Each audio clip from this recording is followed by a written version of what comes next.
Իրանը ԱՄՆ նախագահ Դոնալդ Թրամփից նամակ չի ստացել միջուկային համաձայնագրի շուրջ հնարավոր բանակցությունների վերաբերյալ, հայտարարել է Իրանի արտաքին գործերի նախարարության խոսնակ Էսմայիլ Բաղային։ Ճեպազրույցի ժամանակ նա նշել է, որ Միացյալ Նահանգների կողմից պատերազմի կամ բանակցությունների երկընտրանքի պարտադրումը ցույց է տալիս երկխոսության եւ բանակցությունների նկատմամբ լրջության պակասը։ Ավելի վաղ ԱՄՆ նախագահը ցանկություն էր հայտնել բանակցելու Իրանի միջուկային ծրագրի շուրջ եւ նշել, որ նամակ է ուղարկել իսլամական հեղափոխության գերագույն առաջնորդին։ Ալի Խամենեին էլ օրերս հայտարարել է, որ Իրանը հրաժարվում է բանակցություններ վարել ագրեսիվ կառավարությունների հետ։ Նրա խոսքով բանակցությունների հարցում նրանց հաստատակամությունն ուղղված չէ խնդիրների լուծմանը։ Նրանք ցանկանում են կառավարել եւ պարտադրել։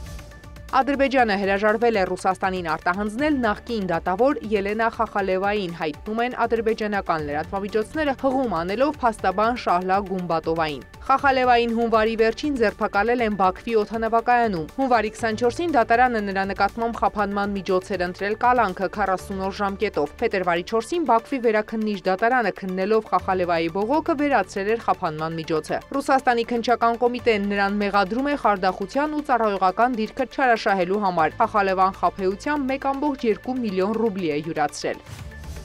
Չինաստանի, Իրանի եւ Ռուսաստանի ռազմածովային ուժերը համատեղ զորավարժություններ են սկսել։ Անվտանգության գոտի 2025 զորավարժությունների նպատակն է ամրապնդել ռազմական փոխվստահությունը եւ խթանել պրագմատիկ համագործակցությունը մասնակից երկրների ռազմածովային ուժերի միջև։ Վարժանքներին որպես դիտորդ մասնակցում են Հարավային Աֆրիկան, Օմանը եւ Պակիստանը։ Դրանք կշարունակվեն մինչեւ մարտի 13-ը։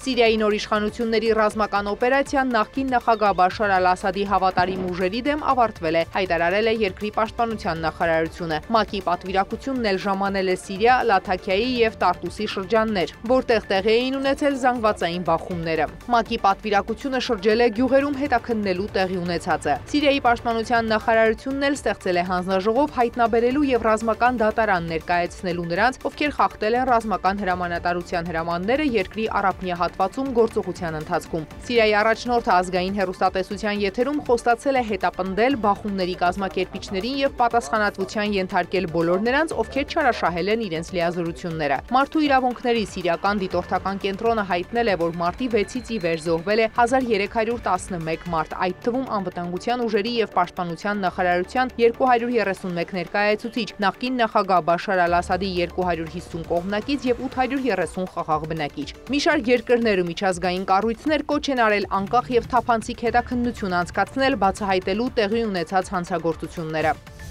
Միացյալ Նահանգները պաշտոնապես դադարեցրել է միջազգային զարգացման գործակալության ծրագրերի 83%-ը, հայտարարել է ԱՄՆ պետքարտուղար Մարկո Ռուբիոն։ 5200 պայմանագրերով, որոնք այժմ չեղյալ են հայտարարվել, նախատեսվում էր ծախսել տասնյակ միլիարդավոր դոլարներ Միացյալ Նահանգների շահերին ոչ համապատասխան, գրել է նա X-ի իր էջում։ Ռուբիոյի խոսքով ԱՄՆ ՄԶԳ մնացած ծրագրերի կառավարումը փոխանցվել է ԱՄՆ պետդեպարտամենտին։ Իր գրառման մեջ պետքարտուղարը նաև շնորհակալություն է հայտնել ԱՄՆ կառավարության արդյունավետության դեպարտամենտին, որը վերահսկվում է Իլոն Մասկի կողմից այս ուշացած եւ պատմական բարեփոխումներին հասնելու համար։ Մերի Ներսիսյան, լուրեր։